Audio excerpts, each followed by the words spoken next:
Oh man, what's up everybody? My name is Travis Cook and I am the drummer from Red Keep, and today we're going to be going over our very first lyric explanation video, and that's going to be for our song Changeling.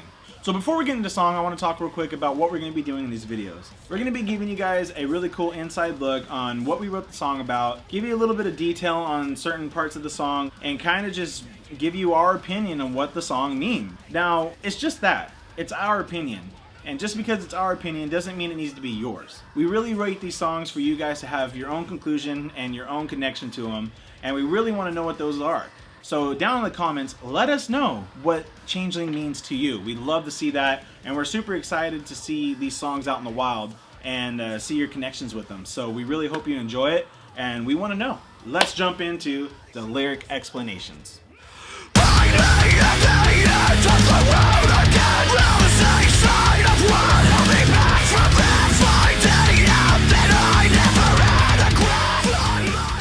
So Changeling is a really cool song about change and how we have a nasty conversation with it. A lot of the times change is really hard to accept. I know me personally, I don't handle change well, and that's why I really took to this song lyrically, and I really connected with it because it kind of helped me realize I'm not the only one that goes through these things and goes through these thoughts. The lyrics are really harsh in some spots. I'm glad that we didn't shy away from that, because when we're thinking of things and we're in bad spots, are we usually pretty nice to ourselves? Kind of not, right? So this was a very honest take on that conversation and those thoughts that we have. Right out the gate, the song kicks off with my favorite phrase in the entire song by saying, "Finally at the end of the road again, losing sight of what held me back from this, finding out that I never had a grasp on my life and now I am worthless." I love those lyrics. What I gained out of it was that you've been on this path for so long. When you realize that even though you're at the end and you don't have anything to show for it, you kind of feel like you never had a grasp on your life. And because you feel like you don't have a grasp on your life, you feel like you're worthless. I'm 30 years old and I've gone through a lot of change in those 30 years. I can definitely attest to having that feeling of worthlessness. Just because, life is hard, life is scary, same thing with change. When you feel like you don't have it together and you don't know what to do to get it together, the sense of worthlessness can happen. So I'm gonna go ahead and skip to the part before the chorus, and that part was a really special section to me. For the very first time, a lyric really stuck out and really resonated with me. And usually with songs, I just listen to the music. I don't really listen to the lyrics, and especially my own. But this time, when I was reading this and I was going over the song, it just popped out and I really latched to it. I have got myself to blame.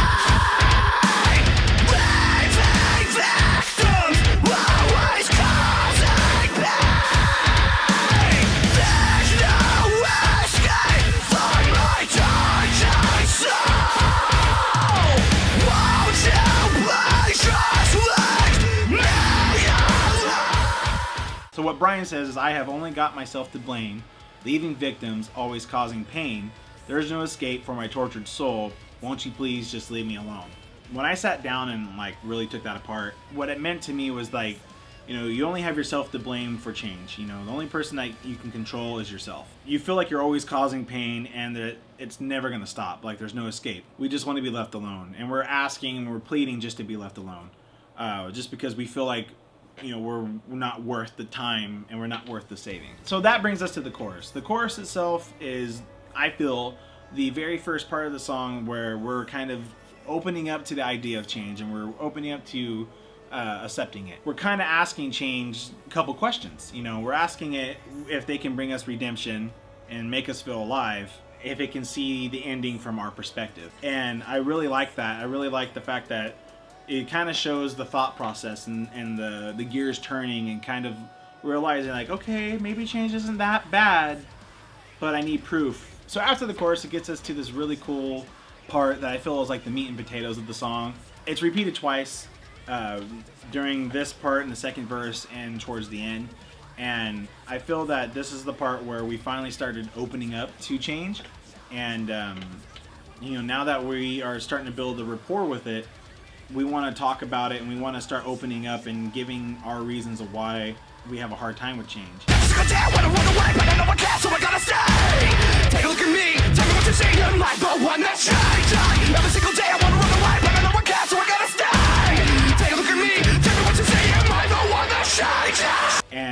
we say in it is, every single day I want to run away, but I know I can't, so I gotta stay. Take a look at me and tell me what you see. Am I the one that's changing? You know, we're questioning change. We're questioning change to show us something so that way we can learn. Change is a learning experience, and if we don't learn from it, then the change was all for naught. I ache to find that part of my mind that isn't corrupted by what you left behind. My soul be losing my sight with all these words that you spat into my face. Disgrace, losing hope in everything, in everything. Wait for what I have to say. So the next part, we're still continuing to open up the change, and now we kind of reflected it back to ourselves, and we're saying, trying to find the part of my mind that isn't corrupted by what you left behind. I'm slowly losing my faith with all these words that you spit in my face. Disgraced, losing hope in everything, wait for what I have to say. That is just kind of that inner conflict that we have. That's going back to that, you know, we're starting to build that rapport, and we kind of pulled back here a little bit, and we're asking ourselves, you know, to stop overthinking. That's what we're asking ourselves there. We're starting to think too much about it, and we don't want to do that. Then it gets to the chorus, and then to the bridge. The bridge really brings it down, and it's kind of our plea saying, can you give me something else? Can you give me something more? Can this change give me something else? Can this change give me something more? And then we repeat that every single day. I want to run away, but I know I can't, so I gotta stay. Take a look at me and tell me what you see. Am I the one that's changing? That is such a tongue twister to say, like, slow. When we repeated it again in this part of the song, we actually didn't just copy and paste it inside the program. We re-recorded it, and we wanted a different intensity because now we've fully opened up the change, and we fully opened up to the idea that it's happening whether we like it or not. We're trying to convince ourselves, though, that even though we want to run away, we shouldn't, and we have to stay. You know, now we're trying to figure out how we're changing and if it was worth it. And that's pretty much it. You know, this entire thing was completely unscripted, and I understand it could potentially be a little hard to follow, but you know, as we keep going, we're going to continue to get better. This was just me having a conversation with you guys and just giving you guys my honest opinion on what Changeling means. But we're really curious to know what you guys think it means. So go down in the comments, let us know what Changeling means to you, and we'll definitely love reading those. So let us know, and also let us know what you guys want to see more of. So hit us up, let us know what you guys want to see, and we'll see you all soon. Thank you guys for joining, and I'm out.